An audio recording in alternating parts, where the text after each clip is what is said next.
wild courage. Yes. Wild. Donald Trump very well could be the next I know, president. dude. Not I saying think maybe it could happen. I know that. I think there's a part of me that's looking for any slight way of suppressing that I feel that. Well, I mean, look at the alternative. I know it's like. Are you comfortable with the alternative? No. Right. No. So you're but America, because most Americans in the whole polls, thing is uncomfortable. they don't want either of them. And I don't know if it's like an age thing or whatever. Is Kennedy out? Is that just like a wasted vote? Because I would vote for Kennedy. Oh, you didn't hear? No. Kennedy was assassinated in 1963, was it? You didn't know that? No, Kennedy's definitely Robert. I like Robert Kennedy. I like him so much, I don't even mind his voice anymore. You know, he's got that medical thing. He is not going to be the next president, but he could very well be. Vote. Is that what you're saying? It could Why be a not? disruptor. Well, because he's running as an independent, I know. so he's not in a party. It's wasted vote. I know. That's why I can't It was move very that much. swooshy. Yeah, he's running as an independent. I like him. No, he's I great. really My like friend him. Joe Polish interviewed him at his event. Okay. And what he stands for is everything that we need. Now, you got to take in mind that most of it's bullshit. Everybody's just going to, give you their resume spiel or what you would put on a dating app type of thing. But there's some fundamental things in there that still would have you swipe right. Oh, I think he's old school. I think when I hear him talk, I'm like, this is a real man that is no BS. Yeah. Like, I believe him. He brought up plant medicine. Mm-hmm. Like, there's just some certain things in there that feel, okay, at least it'll move it, a little bit or neutralize it for the love of God. Neutralize where we're going. Where we're going. Yeah, it's not good. It's going to implode. Yeah. Well, yes and no. I oftentimes, if you go and you Google like the Wall Street Journal or the New York Times or something in like headlines of 1991. Oh. Headlines of 97. I have headlines done of this. 84. I and have you done start this. like, people were panicking then too. I have about done the this. same shit. I literally said that verbatim. Everything. I know exactly what you're pointing to. Except I was watching this one thing. It was like from I want to say it was a YouTube, and it was the late 70s or early 80s or something like that. Anyway, it was an interview, and there was this woman that was channeling some, I don't know, and she seemed super legit. It's something like that. Right. And the interviewer was telling her, when you go in, or she was asking the person she was channeling, right, whatever that entity being was, she was saying, given our state today, do you have any words of encouragement? In other words, giving this fear-based doomsday situation that we're in today, do you have any words of encouragement? And it was right then and there that I realized, oh my God, they've been doing this from the beginning of when they could do it. Mm-hmm. Yeah. Same. It won't, because how do you control people? Right. How? The narrative. Fear. The narrative. Fear-based. Yeah, that's the only Fear-based. way. Yeah, well, you're talking about like the mainstream media and all that. That's true, or the politicians. But I also think there's part of like bad shit happens in the world. Like, so does good things. We just have different problems. Why aren't we interested in that? A lot of stuff happens in the world. It doesn't sell. Why? It's just not provocative, Angela. Have you ever seen some of these stories of these good, like the good news stories? Can I tell you something? Is there what station has it? What is it? 60 Minutes? Yeah, CBS Sunday mornings, whatever. Can I tell you something? What? You're gonna hate this. So I watch pretty much religiously. I'm a cord cutter, so I don't have cable. But pretty much religiously, I watch Lester Holt. I love Lester Holt. I think he's a great newsman. I got a chance to meet him. Really cool guy. So I watched all the stories, like Israel, Hamas, Ukraine, Russia, and I'm like, I'm fired. Oh, Trump, Biden, my blood's boiling. And then at the end of 99% of his programs, his newscasts, he has like this one segment that's like a dog rescued a cat out of a tree and blah, blah, blah. It's like this beautiful story. I fast forward right through that. Because it doesn't hit. Because it's boring. You might want to consider that you yourself have been programmed. I thought you were going to say medication, but yeah, programmed. Oh, I'm definitely programmed. And so now all that program in you, it's not you, don't worry, but it has grown its own intelligence through you, That's all it wants. It wants fear. It wants drama. Oh, yeah. It wants, all that stuff. No, I'm not denying. It's a program. Yeah. It's been programmed because we watch that stuff. Right. There's an agenda there. Right. Well, you do, I think if I'm making an assumption here, you do things like social media cleansing or something where you're not like, you'll take weeks or days and just try to stay away. Listen, I do it like, it's not like, I'm going to cleanse for 30 days. There's just literally everything in me goes, I don't want to do it right now. And it's not some agenda. It's not some like, how do I want to say, formula to it or goal to it. It's just, I'm not drawn to this thing and I'm just going to follow that I'm not drawn to it right now. See, I just have to know.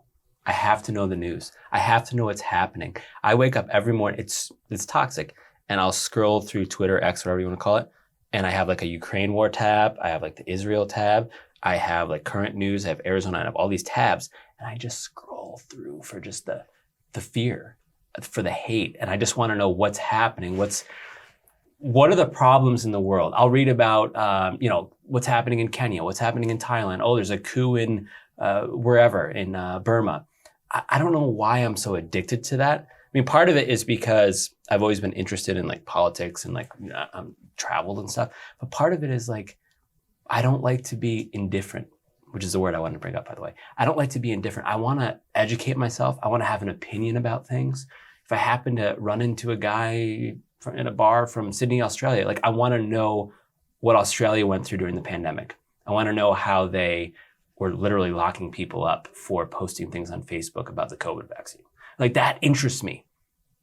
But how is that going to enrich my life? I don't know. Probably not. I could go so deep right now, but I feel like maybe we shouldn't go. I don't know why. How deep I want to go feels exhausting to me because there's so many layers to what you're saying. And there's like the surface of the water is what you're like noticing and pointing to. And then there's so many things underneath that have caused what you have been conscious enough to point to. Yeah. But we could stop and say, all right, why do you need that? And the only way you're ever going to know why you need that is just to be still for a minute. Like one day when you feel like you need to know, you just sit still and just see how what responds in you when you're just quiet and everybody's going, well, this is what I think and this is what I think. And then you just choose for 1 minute to just be not still. Chill. Talk. There's so much to just, you can. It would just take something. Medication again. No, but you know what? There was this, God, I wish I remember what it was called. There was a new scientific study. A friend of mine sent me this YouTube. I even forgot who was in it now, but one guy, they're well degreed, okay? So they know what they're talking about. And this guy's pointing to, here, we studied this thing in the brain. And that we're finally discovering what causes, we'll even say like an experience of a valuable, fulfilling life and longevity. What is this thing? There's something in the brain, I'll find out what it's called, see the notes later, and what activates it. Right. So I'll tell you one thing, obese people, I'm just going to say like morbidly obese people, there's a small. What we're pointing to is doing things you don't want to do. And suddenly that thing in the brain goes, and then not just once, because then you might do something you don't want to do and then realize, actually, I want to start doing this. Okay, great for you. Keep going. But that's not what we're pointing to. Like forever. Doing the things you don't want to do. So that thing right there, it's not that you can't do it. You just don't want to do it so badly that you've convinced yourself you can't do it. But when we start doing those little things, so how many of those little things? Meditation. We could go, some people enjoy cold plunge. Doesn't work for them. Still good for you, whatever. But that's not what I'm talking about. The ones that are like, oh, please God, don't make me do the thing. That thing. That's what you walk towards? Well, I feel like it, especially, I think I've always kind of done this. Because I'll lean into the places that sort of freak me out a little bit, or oh God, I really don't want to do that. But what's behind me doing that? What's on the other side, better said, of me doing that? So that really intrigues me. But then when I heard this, it upped my ante a little bit more because now I'm like, okay, there's just like scientific clarity that it genuinely causes this experience of a valuable, enjoyable life. There's more to it, but that's a puzzle piece. So what is your, like, in 2 sentences, what's your advice to what you're not wanting to go? No, your advice for whether it's obese people or someone like me that's just, my mind's racing, I can't sleep, the news, all this craziness. Your advice is to go towards what you don't necessarily want to be doing. What you don't want to do. So now I'm not talking about heroin or things like this, right? Where you're like, that's not good for me. Not that. I'm talking about, I'll give you an example. Pressing snooze. I don't want to get up, it's cold. Or I work out. I really love F45. It's just like my jam right now. I really dig it. And every day you go, you're pushing yourself, you're exerting yourself. And there's a couple days in there that it's like they're cardio days, because even they're all mixed with some of it, some cardio, but then there's a straightforward cardio day and you're dying. And so I'm like, I'm not going to go on those days. Suddenly I'm like, you know what? I'm going to go on those days. Those little things. Now, some are bigger than others, but if we start with just the little things we don't want to do, you'll start to see how many little things that you can just do. Yeah. Instead of letting that other part win. And then you'll watch. Don't take my word for anything. Get your own evidence. Suddenly something's going to start. Right. And you're going to be expanding versus kind of like this sort of blob in the world of this is who I am and this is what I do. You're not bound to that. Do you feel like some people out there are, and this won't even offend those people because they don't know, but they're not awake enough to even have that little birdie in their head, that little like something that's saying, hey, you need to do this. This is the hard part. Like, I feel like I know people that they don't even have that voice. So they don't even know what they don't want to do. Cause they're just, again, I use the word indifferent. They're just taking one step after the other, one foot in front of the other. I'm going to say. Am I making any sense? You made so much sense. It's not that they don't have the voice. It's that they can't hear the voice through zero stillness. It's just like, go, flip through the screens, go on to the next. There's not enough stillness to pause anywhere to reflect or contemplate. Like, I see that. You're just constantly on this. It's like you're possessed. It's like you're barely even in there anymore. Right. And it's that, you just did that thing. I can sit there, like I play golf and stuff and like sports. So usually it's like golf and sports on my thing, whether it's YouTube shorts or Instagram or whatever. And I can sit there and I'm like, I just burned 35 minutes looking at these little short clips of, I didn't learn anything. I didn't really get anything out of it, but I just burned 30 minutes of my life just going like this. And you see people in a coffee shop, at dinner, you see a couple at dinner and they're sitting there and they're both on their phones and you just see their finger going like this. So like, what is that? What is that? You're saying though, I didn't get anything out of it. No. Not only that, it's so bad for your brain. It is so bad. It's causing our brains to absolutely glitch. Does science back that? But I'm not going to go down the rabbit hole. It's there for you to see. Go see why, everybody. Go see why it's bad for your brain, like scrolling like that. But we are in a time where we have been overly saturated with too much information, and the brain wasn't designed to do that. This thing and this thing and this thing and this thing. It was designed to sit and pause in contemplation so that you could illuminate your own direction, your own inner wisdom. And we're freaking losing that. Yeah. So now we're just sort of victims. I say that loosely, but if you don't have enough stillness, you really are, because you don't have enough awareness to get that that's you. You think you're talking about someone else. Yeah. It's you. So extrapolate that out 20 years from now. 50 years from now. It's hard to imagine. The technology. So you just got back from Egypt recently. I wanted to bring this up. Do you see a difference in the stillness, if you will, to use your term, of other cultures? And I know that you're also well-traveled. They're able to unplug, disconnect, be present better than somebody like me, somebody from here. Totally. They all have their things, right? Everybody has their thing that's probably not the best thing.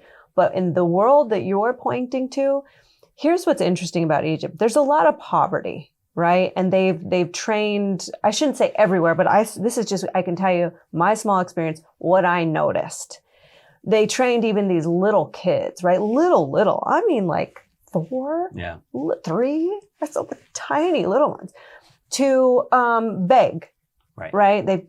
And you could see, why do I say they trained them? Because by the end of the trip, they're all sort of saying the same thing. They have the same funny punchlines. Like they're all programmed to do this.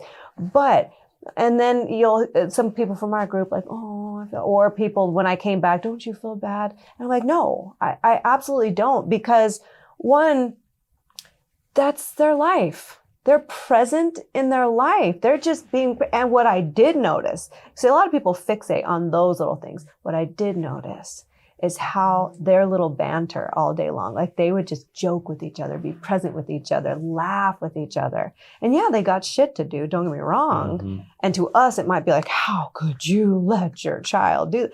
That's just their life. And I would dare to say that's better than this thing. At least they're in life. Right. At least they're in it. We're not even in it. Right. It's a bit egotistical, ethnocentric to suggest that we have it so much better. No, I noticed that immediately. Now, those were the busy areas where all the tourists go. Now you go to these other areas, these little villages and stuff. Dude, I have never seen anything like it. Maybe something small, kind of like it in this little village in Italy I was in once. But so we're driving in this big bus to whatever our destination is, and we pass through these villages. And when I tell you, everybody in the village stopped. First of all, just to observe, they're all playing, they're present. The kids are out doing these games that they created with a ball against a thing and a thing and a thing. And they would see the bus and they would all just light up. Little kids, grown-ups. Now the little kids were amped up even more. They were like, it's Christmas Day to see this bus. And they would wave and run after the bus. And I just spent my time staring out the window, making eye contact with whoever I could and just waving and letting them know, I see you, almost to say, I love you. And this is some villages outside of Cairo? Yes. I couldn't point exactly where, honestly.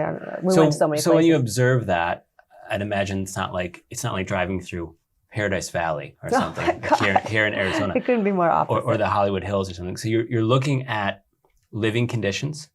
You're looking at their clothes. You're looking at their way of life. And you're also seeing things like a ball. There's like kids out kicking a ball, which, if you drive through Paradise Valley right now, you're probably not going to see kids out kicking a ball because they're all inside playing video games or whatever. They were so content. But my question is this. My question is, did you feel any sense of maybe these people are more content or happier than a lot of the people that have more material things in our culture? Because that's what I feel. 1,000,000%. 1,000,000%. And even though they had their little shops where they sold little fruit and little things, they were all sitting there where we, our experience. And again, I'm not separating myself because it's not that like I don't get immersed in this sometimes too. I might just have an awareness that I am so that I could adjust. And for example, like we have a really difficult time being what we would call bored, just sitting there and being. We need to do something, grab something, call someone, flip through something. What I noticed was they could just be there. They could just sit there and be there. And then one of their friends cracks a joke and they just start laughing. They're just okay to be there. And I'm telling you, that's one of the greatest gifts life can offer, where you don't need to go somewhere. There's nowhere to go. Right. Where are you going? Yeah. There's nowhere to do. Like, there's nothing nowhere to do. Nothing to text. Be or where post you are. Yeah. I'll be honest with you. I'm a realist. I'm probably too far gone at this point because I'm just like, I'm balls deep in all of that stuff in the getting back to the news and the politics and everything that's happening. But I think it's beautiful, and it pisses me off a little bit.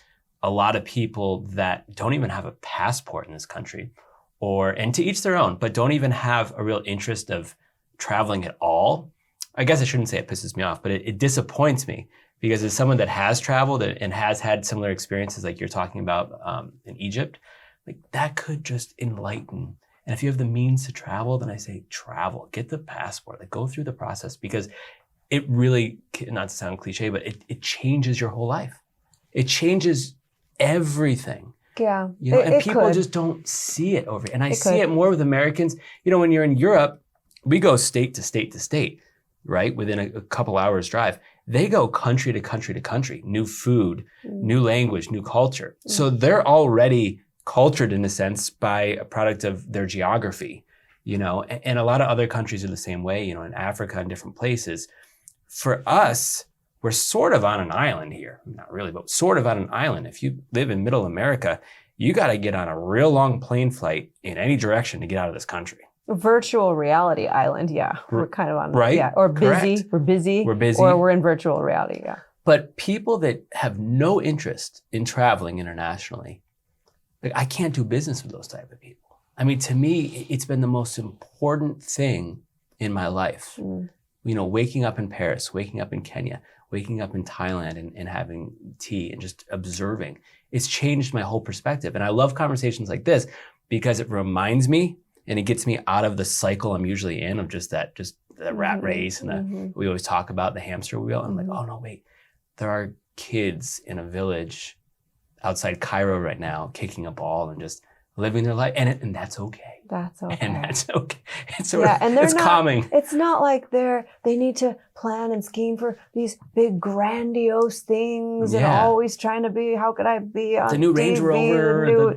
No, they're just so freaking content, dude. And I really think that's beautiful karma. Whatever you want to call it, that's a beautiful life. Wherever it leads, you're just so in the flow. It's almost like, I'm not comparing them to, like, literally, but you know how animals, they're just so present, or a plant, they're just so present. Well, plants are very present. See, here comes the woo-woo, the Ferrari woo-woo. Well, plants are very alive. Present. True, I'll give you that. Their energy. Yeah. Right? Your energy, you might be in a bigger illusion than the plant is because of all the things that you made up about who you are and what you think you are and all the things. Plant doesn't have that. But if you just sit still for a minute and be with these certain, like, animals, or watch an animal, just be with a plant for a minute, there's nowhere to go. And those types of things teach us. But again, we don't have enough stillness to even allow that happening. It just happens. If you want to make everything so logical, that's what I noticed there. It wasn't like, what can this game that we're playing get us to? What if we make up this game and how much money could it make if we sell it? They're just so present. They're just in what I like to call the great flow. It is kind of a game. We're like a product of a lot of zeros and ones and Wall Street and finance, and how the game is, how can I get more zeros in this little, like, account or whatever it is. It's crazy. Well, that's crazy to think about. One more thing about that, because I don't want to say that that's just terrible. It's not. I enjoy that. I'm saying that we've lost touch with the balance, right? The balance of it all. Because it's right in the center where everything is just in harmony. Where, don't get me wrong, I love abundance. I love really cool material things. I love that. But when we're so immersed over there, and listen, you can go so far on the other side, you're just losing people, right? Like, you don't make any sense anymore. What are you talking about? Ground yourself. Yeah. What? Yeah. That you can get too far over there too. So it's all like that center point. And it's only for us to discover what that is for me, what that is for you. Right. Well, some people are probably like, what is she talking about? No. And some people are like, Alexia, what? Does that make sense? Do you think people would be like, what is she talking about? No, but some people, my point is, you can go only so deep with some people, and then some people are like, no, take me levels further down. You know what I'm saying? That's connection. Whether that's generational or cultural, but some people I see, like all those memes, like, oh, at Thanksgiving dinner, like, one beer, one glass of wine in, all of a sudden the one guy is like, the gay frogs, the conspiracy, a little bit, and like, that's me, sorry. Yeah. And then some people can handle that, and then some people can't handle that, I guess is what I'm trying to say. Have you seen recently, last 6 months, the Roman Empire has like been trending on like Google Trends and on Twitter and all that? Like the Roman Empire. I live under a rock. Right, okay, so. I've seen it with men for some reason. Roman Empire is trending with men. So, and I'm not really sure, it might be this like backlash of like this masculine energy, but I've read some interesting things about it, and it goes into what you're saying. What happened to the Roman Empire? It flourished, right? And then what happened? It fell, right? There's no more Roman Empire, right? Mm-hmm. So it fell. So if you look at all of the great empires, all of the great powers of our time in existence, they've all fallen. So where in that pattern in that arc or arch, I guess you would say, is the United States right now, right? Are we ascending? Are we at the top? Are we descending, right? They all fall. They all fall. And I often think about if it fell, if there was something, some terrible natural disaster, asteroids hit, some terrible attack where all the power goes out and the grid goes off, how many people in this country, compared to a place like you're talking about in Egypt or in Africa or other parts of Asia, how many people could not only physically, but maybe more importantly, emotionally cope with, oh shit, everything that's meaningful in my life, all this materialistic stuff, my bank account, my brokerage account, my 401k, my healthcare, none of it means anything because it's all digital anyways. And now I just gotta fend for myself and protect my family. We're not equipped for that. We are not equipped for that. So every civilization falls, and I'm not saying, and I hope it does in our lifetime. I hope it never does. I love this country. But eventually, shit hits the fan. That's just the way the world works. So who's more equipped? So we might look down on people from other countries and belittle them and talk down to them and somehow think that we have it better. But everything is a cycle. And eventually we might be the ones that are having to pick ourselves up, and we're not ready for that. Yeah. It's hard to be a Debbie Downer. You're making a good point. And that's why I say, let it be your mission to discover what that balance is for you. Because when you're balanced, when it's not just so extreme in one area or another, and these extreme things do happen externally, the balance, the harmony inside of you, that balance in you allows you to kind of step into the new flow. But if you're off balance, that's a very shaky, bumpy, sometimes suicidal ride. Well, would you be okay? And I guess it's sort of rhetorical, but I'll ask you, would you be okay or be able to be content with losing everything? Losing everything that's material. I'm not talking about losing your friends or your family. I understand what you're saying. Everything material, you wake up tomorrow, something happens, and it's poof, it's gone. Well, I mean, we can only be hypothetical, obviously, because it would be like, hey, Billy, do you think you could be okay if somebody shot you in your head and you survived? And you'd be like, oh, God, I don't know. I don't know. If I had to guess, and I'm not trying to put myself on a high horse or anything, if I had to guess, it would be about exercising this muscle of acceptance in life. And if you exercise that or not. Just acceptance. If you're somebody that's griping and little gripes, or you think things should be different than what they are, and you don't have any type of, we'll call it practice, any way of being where it exercises this deep acceptance, which is really coming from inside of you, where you're no longer using these things outside of you to feel a certain way inside of you. If there's some kind of way of being in life that you work that muscle, I'd like to think that it would apply in these extreme situations that you're pointing to. And that's what you work on anyways. To me, there's nothing more important than that. But you have nice things. I do. You have nice rings on. What does that have to do with? I said I like nice things. So they're meaningful to you in some way. Well, that's an assumption. I enjoy, sorry for my snowsuit. Right, you have a nice snowsuit on. I mean, you have, look. But, okay. You drove a car here today. Yeah, but I still pointed to something. It doesn't make me not enjoy the pleasures in life. So that's okay. It's okay to enjoy, just don't be so connected that it's everything. Yeah, please don't misunderstand. Listen. Let's take it off of that. The butterfly stage of a relationship, right? Let's take it off of that for a second so we can just point to the same thing. The butterfly stage, the first stage, when you first meet someone and you're just like, oh my God, this is the best. And you're just like high on some kind of chemical. You know exactly what I'm talking about. Don't interrupt. Just tell me, do you know what I'm talking about? I do. It's an I do period. Alexia, you know what I'm talking about. Especially the first intimate stuff. You're just like, oh. There's something. Making me blush. But my point is, does it last? And let me ask this: if we attach ourselves to that, isn't that like trouble waiting to happen? You attach yourself to that stage. But no, because it's a stage. It doesn't last. And actually, that's not even when the real love kicks in. The real love kicks in after that stage, when you're being with each other and accepting one another, and you really like go through all these, where you don't leave just because you don't like what somebody did. You sit and you stay and you learn and you discover how to love somebody unconditionally, all these things. There's beautiful things that come from not attaching.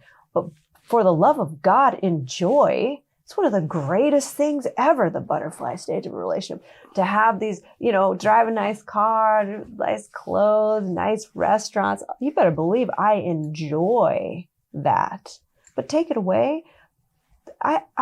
There's a sense of enjoyment coming from inside of me too. I don't need that to feel that feeling. But that's for another show, because I could tell you more about what that rabbit hole looked like and the dark night of the soul I experienced when that all kind of came to the surface for me. And I really discovered how myself, we as humanity, use things and don't realize it. We build empires off of this, use things outside of us to help us to feel certain ways inside of us. And suddenly I don't know why this happened. I just started realizing how meaningless so much that we do and what we think we are is. And I was losing sort of this fundamental drive. And I've never felt so empty. Yeah. I've never felt so empty. So I say that in no way was I a victim at all. I'm just expressing an experience, but empty, as dark as that can be, it's also the most beautiful place you could ever be, because only when we're empty can we be filled by something that actually has value. Right. We have to go through that great void, that great gap, that great darkness that nothing means much there, empty. And then we can create. Otherwise, it's like, it's whipped cream on shit. We're just, putting shit on top of the same shit. Yeah. And it's all the same shit. Yeah. Yeah. And you're tying yourself into material things. Like, I am my house, or I am how much money I'm worth, or I am my car, whatever. I am my kids. I am. Oh, even deep. Oh, that's a lot of, I see that a lot. It's not just about money. So that's interesting. I am my kids. Yeah. I don't have kids. So, but I have friends that have kids, and it's like everything is related to the kid. You have a father, and it's like everything. Little Johnny just started playing baseball, and he had 2 hits last week, and in this, and guess what? He got an A on his math. Yeah. And it's like, okay, great. I love that you love your kids, but that's an interesting conversation, because now you're not living your own life as a man or a woman. You're living vicariously through your children, and we see that a lot. And I never looked at that as a negative, because I feel he loves his kids, but in some way, you've lost yourself. Now, this is coming from someone that has never been married. I don't necessarily believe in marriage. We can talk about that at length some other time. I don't believe in a lot of the constraints and constructs of our culture in that sense. But becoming someone that is only about your kids, where are the holes in that type of lifestyle? I mean, if we all just took a moment and a pause to look, just look at your own life, look at others. I remember when I was a little girl, my mom put me in these Cinderella pageants. And my God, to see those mothers and just like their whole life was just on, what their worth was whether or not this tiny little girl was going to win a Cinderella pageant, and like what was going on behind these doors was just wow. So, but just go look. And then the ripple effect of that is that you're now putting this pressure, just that's the outcome on the child to be in a certain way, because that's your life or death. Like your worth is riding on this child to be this certain way. So all these subliminal messages, all these deep subconscious beliefs transfer. And now, I mean, it's not unusual, right? It's typical. We spend the rest of our lives, sort of deprogramming all of those beliefs so that we could free who we truly are. So what you do is you kind of cloak over, like mask over who the child really is, because you're filtering it through your own being So that's again, we could go on and on, but don't take my word for it. Just go look. And it doesn't have anything to do with like caring for your child. In my humble opinion, caring for your child is holding a space for them for their truth to emerge by your space of protection and unconditional love, not who you think they should be. And in fact, even the hierarchy that you know more than them. You might have more like, Mama Bear shows, don't go into the street, more of those things. Like, let me show you here's how to eat. Here's that. But as far as like deep wisdom, they might know way more than you do. And you're not holding the space for that. That is a very interesting way of putting it. And I think a lot of people are going to listen to that and get something from it. And probably it's going to upset some people too. Fine. And then do you ever know parents that had this grandiose view for their child and it doesn't go well? It doesn't work out. Yes. Little Johnny becomes an artist and is not making any money and is just not the doctor or lawyer that they wanted him to be, or is addicted to drugs, or is involved in some type of, whatever, involved with the wrong crowd. And then when those parents go out to those cocktail parties, oh, my son's going here, my son's doing this, my daughter's doing, and they can't really give a positive, honest update on little Johnny, you see it crush them. Yeah, and that's the best thing that could ever happen to anybody, so that you can start taking responsibility for your own life and your own happiness. I always say the best thing that could ever happen to you is be rejected, so that you can get that you can't be diminished.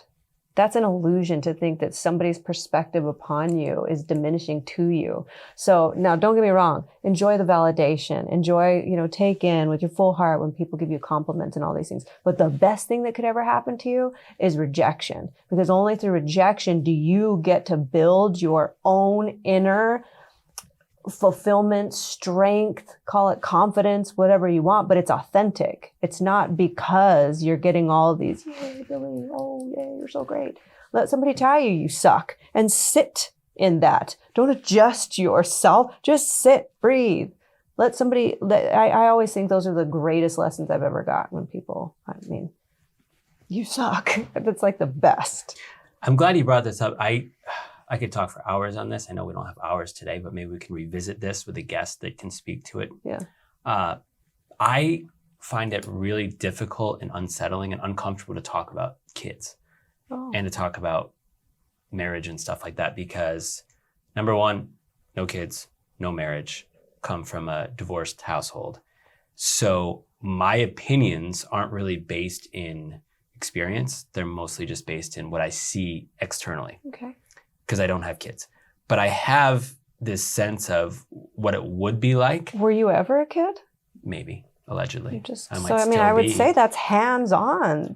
But I think that everything that that you just said about not being, whether it's a helicopter parent or just kind of like letting have some guide rails, but like let them do what they want. I don't think I would be that. I think if I was a father, I think I would be much more hands-on. I think I would be much more like, hey, I've been this. I'm 50 or whatever. You need to kind of go this way. Just trust me, because I've seen this movie before. So I just don't want to be hypocritical and just start like saying, oh, parents that are obsessed with their kids. I think I would be. That's fair. That's honest. I think I really would be. That's an honest answer. Listen, it's easy for us to say. That's the most difficult thing you could ever do, right? It's like the fast track to enlightenment.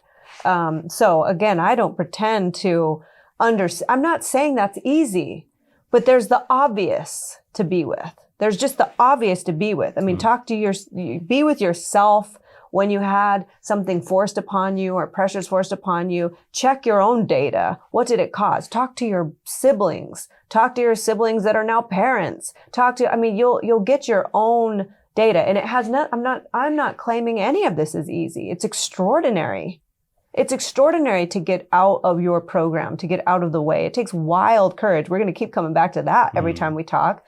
Like wild courage. And this isn't a judgment if that's not the path, because by the way, it's all perfect how it unfolds. Like I would say that I definitely had certain pressures and things. It caused a lot of difficulty in my childhood, and my parents did the best that they could. And that's all we ever have to work with. And today they've grown so much and have discovered so much sense. And we have these beautiful conversations today. But if it looked any different, one little flap of a butterfly wing different, I wouldn't be where I am today and have the discoveries that I had through the contrast, through the difficulty. That's really how I began to understand how to deeply connect with people, not separate from them, connect with them. Because I'm not saying, by no means by these understandings is it proclaiming me to be perfect. It's just deep understandings of the human experience, and all the more connection when you haven't maybe arrived at that truth yet. That's okay.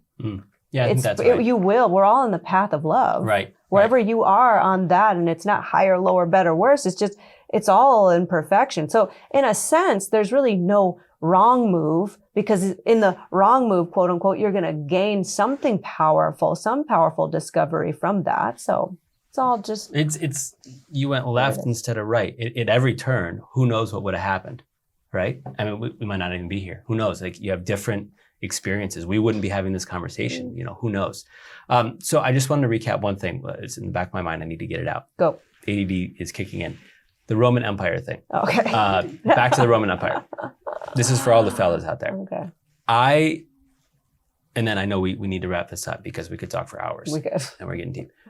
I have made a deal with myself a long time ago, a long, long time ago, that if all goes to hell, and I'm not talking about our country or our culture, I'm talking about myself. If all goes to hell with Billy Harfosh and things break down, I have made a deal, a promise with myself, because we have a lot of selves inside, right?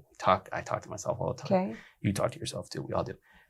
That I can move away somewhere and live in $100 a month room and do some writing, cook my own food, meet the local people. I'm thinking like somewhere in Southeast Asia, and live out my days that way. Okay. That I can divorce myself from all of this, from being on camera, from interviewing influential people, from making money, from trying to get the latest iPhone and greatest car.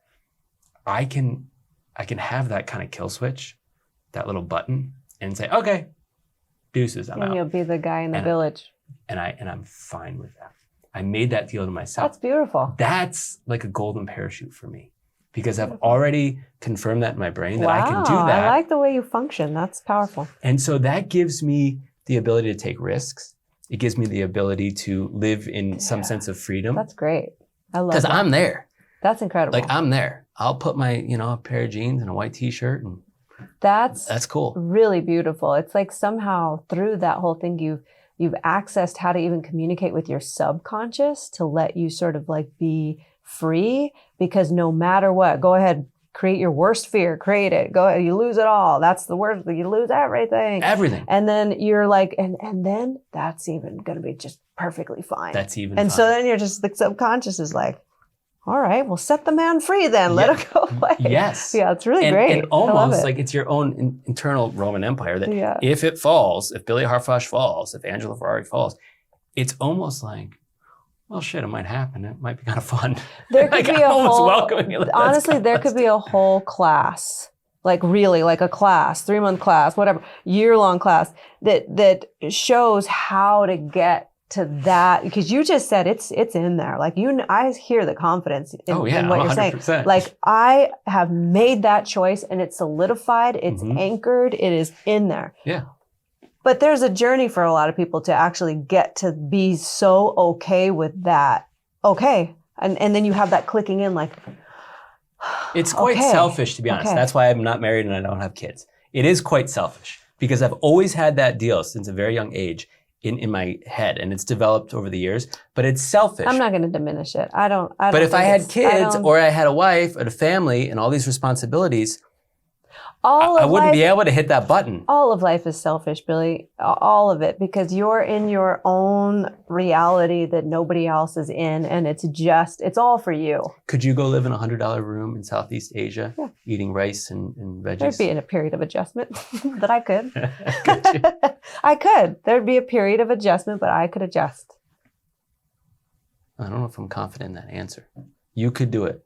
If the Roman Empire of Ferrari What else collapses, am I gonna do? Run around with like a chicken with its head cut off and just start screaming, So or you just could start do it. running? You- What do? You just do you it. could go to a village in Indonesia, learn a little bit of the local culture, learn how to cook the food, and live in a room for $100 a month and live out your Ferrari days. I could. I'm with you. I could. I could do it too. Okay. I'm Yeah. excited for that. Mhm. I know you could, Miss It Musician, sounds kinda who's fun. off It camera. kind of Bring your yeah, good guitar. Adventure in a way. Yeah, Doesn't it? I feel like I don't call me this. This may be wrong, but I feel like if there's some spiritual connection too, like some kind of connection with something that's beyond the veil, beyond this reality, then you could just sort of be in union with that. I probably shouldn't share it. Like, I secretly want it all to go to hell because I am like, You want the golden parachute? I want to take my parachute ride. I want to see if I can do it. I feel I'm like ready. I feel like we should have everybody meet Alexia. So I'm gonna Yes, let's do that. Alexia. There she is right there, ladies and gentlemen. You have no idea what this chick is up to back here. And she's smarter than all of us. Well, that was an enlightening conversation. There's a flow there for I sure. hope that we woke some people up a little bit. I think even if you're a parent and you hear some of your views on parenting, I think that there's some really good nuggets in there. And I hope it maybe upsets some people too, because when I get upset, that's when I learn. I like it. Yeah. If everything was just so agreeable, we'd all Right. just be very stagnant. And if you're in your moment and you're ready to hit that eject button, I do know some $100 rooms for you, so I can point you in the right direction. And I'm being serious. I know where to go. I do know where to go. Okay. That was fun. Let's do it again soon. Yeah. Okay. Hey everyone, we're at the Pad Lab studio in Scottsdale, your go-to for real estate and mortgages.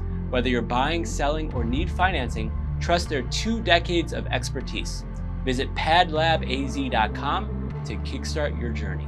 And if you're a pro seeking a dynamic team, check out padlabcareers.com. Let's make moves with Pad Lab.